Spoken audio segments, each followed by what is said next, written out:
Of the 7 billion people on Earth, roughly 6 billion own a cell phone, which is pretty shocking given that only 4.5 billion have access to a working toilet.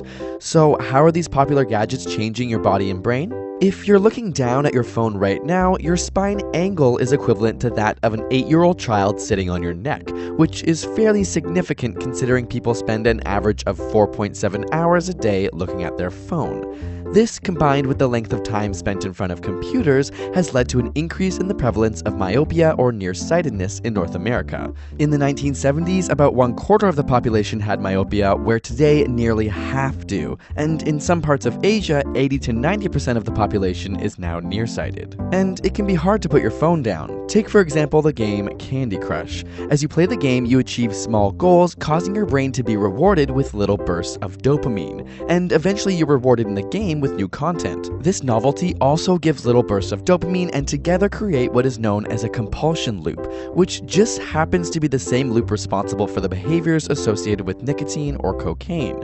Our brains are hardwired to make us novelty seeking, and this is why apps on our phones are designed to constantly provide us with new content, making them hard to put down. As a result, 93% of young people aged 18 to 29 report using their smartphone as a tool to avoid boredom, as opposed to other activities like reading a book or engaging with people around them. This has created a new term, nomophobia, the fear or anxiety of being without your phone. We also see a change in brain patterns. Alpha rhythms are commonly associated with wakeful relaxation, like when your mind wanders off, whereas gamma waves are associated with conscious attentiveness. And experiments have shown that when a cell phone is transmitting, say during a phone call, the power of these alpha waves is significantly boosted, meaning phone transmissions can literally change the way your brain functions. Your smartphone can also disrupt your sleep. The screen emits a blue light which has been shown to alter our circadian rhythms, diminishing the time spent in deep sleep, which is linked to the development of diabetes, cancer, and obesity.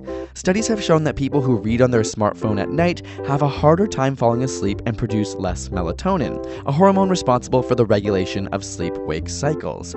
Harvard Medical School advises the last 2 to 3 hours before bed be technology-free, so pick up a book before bed instead. Of course, smartphones also completely change our ability to access information, most notably in poor and minority populations.